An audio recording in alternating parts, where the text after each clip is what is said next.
Can you believe it? It's just 12 days to go until the US presidential election, and the polls remain almost neck and neck, with some pollsters predicting less than a percentage point between Donald Trump and Kamala Harris.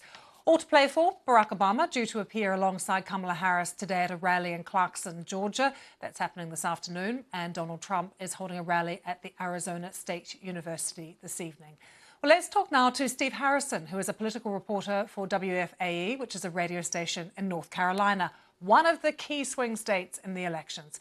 And also Earl Ingram, who is the host of the Earl Ingram Show, which broadcasts on 540 WAUK to the city of Milwaukee in Wisconsin, another key battleground states. Good to talk to both of you. We keep telling our international viewers that it's all going to come down to these few crucial battleground states. So can I ask each of you first how it's looking, how the polls are moving and what direction they're in your states, starting with you, Earl?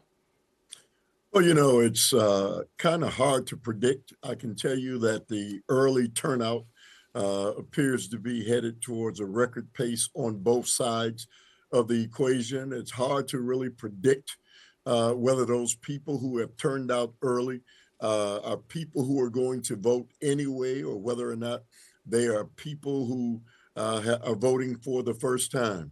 But there's no question that the excitement and the interest in this election parallels to only one other that I can recall in the 11 different presidential elections that I've lived through, and that's 2006 with President Barack Obama.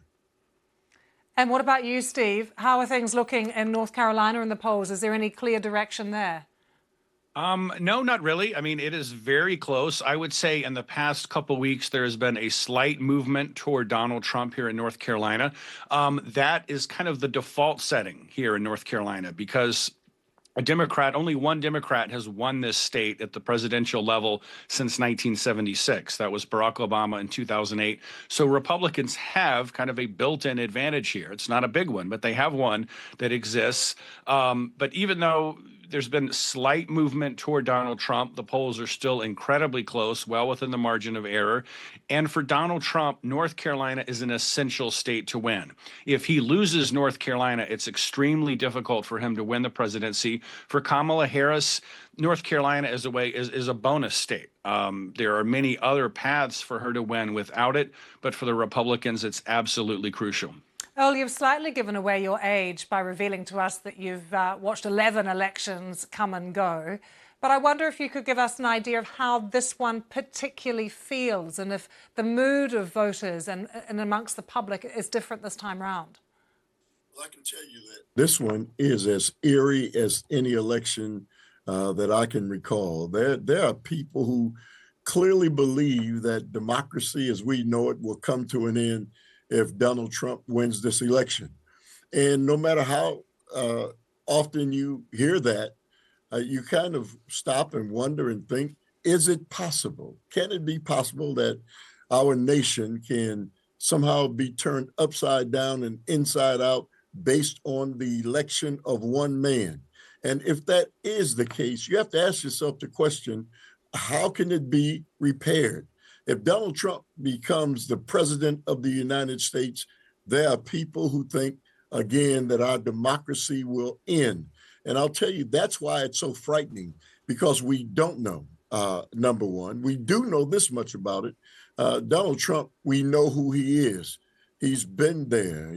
4 years ago, he was running things. He was the president of the United States, and we saw, and people saw signs of a man who was really looking to take total control over our nation. It's why so many people, when they call my show, are so frustrated with the fact that even members of their own families have fallen in love with this man in spite of the inherent dangers that he possesses. And Steve, are those worries in North Carolina as well, the day after the election, what that might look like, what this all means for democracy, perhaps the threat of potentially there being some violent scenes in the US if the result doesn't go the way that people hope? No, absolutely. I mean, that has been a concern really for 4 years, ever since January 6th, 2021. It is a huge fear for Democrats. It's a huge motivating factor for them. But it's interesting. So far in North Carolina, we have started early voting. Republicans are the ones who are turning out at slightly greater numbers. Donald Trump has encouraged his supporters to vote early. That's something that in the past Republicans just didn't do. But they are the ones who appear to be slightly more motivated this time and have shown up in greater numbers to vote early than they did in 2020 and 2016. So that's been an interesting thing to watch with the election, I guess now, what, 12 days left? Yeah, exactly. Earl, this is a year of elections right around the world. And one of the things that voters talk about in every country, and I've just come back from the US and it was the same there, is the cost of living, inflation, how expensive things are. When it comes down to it, is that still the key issue for voters when they ring into your talk show? Are they really just worried about their daily lives and how things are and who could fix that? Well, it depends. I am fortunate enough to have uh, callers and listeners from both sides of the equation, both conservative and liberal. And so it all depends. If you talk to you and listen to people with the liberal bent, they understand that inflation has been a global situation, and it was not just here in this nation. And so when you hear people talk about the fact that the inflation is so high, you look at what has transpired under the Biden and Harris administration and how they've addressed what is a global phenomenon with inflation. And then you look at what has happened internationally with inflation and how they've handled it. So, and then the other side of the coin, if you're listening to the conservative side of it, they're talking about immigration and who somehow believe that, you know, the floodgates have opened and that the American people are not going to be able to move forward because of this invasion of immigrants. So it's a tale of two sides. If you know, really take a long, hard look at it, and whether or not one side is right or the other, it's going to determine why people come out and why they vote the way they vote. And what are the biggest issues, Steve, in North Carolina for voters? And is it the big picture or is it local issues too? Well, it's interesting. Of course, inflation and immigration are two key issues here. But what's interesting is the Trump campaign in the final month of the campaign has really spent heavily on TV ads on cultural issues. There's been if you watch American football on Saturday or Sunday here, you are inundated with TV commercials about Kamala Harris's views back when she ran for president in 2019 about wanting to provide medical treatment for people in prison, migrants, other people in prison to transition to another gender.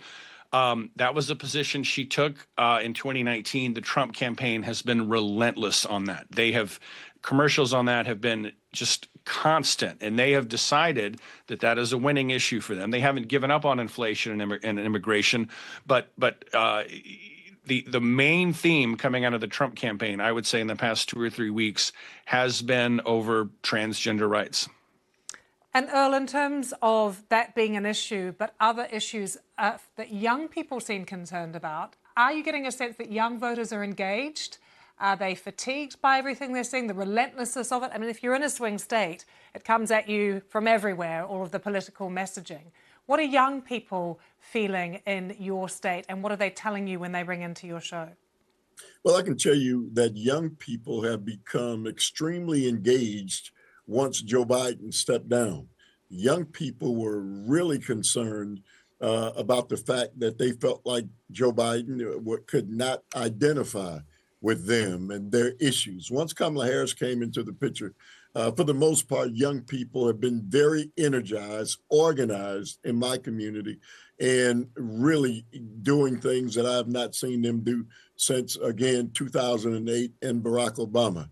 But I'd also tell you that there's another side of young people who are really frustrated with the direction that, that Joe Biden and others have gone in the war between Israel and Gaza.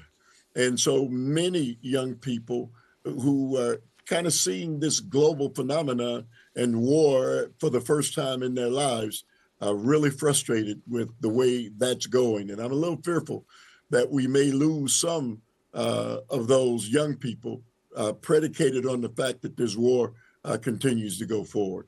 Earl and Steve, it's been so great to talk to you both and to hear your perspectives. I wish you well. I wish you stamina in the coming days too as we count down to the election. You're going to need it, I think. Thank you so much for joining us here on BBC News.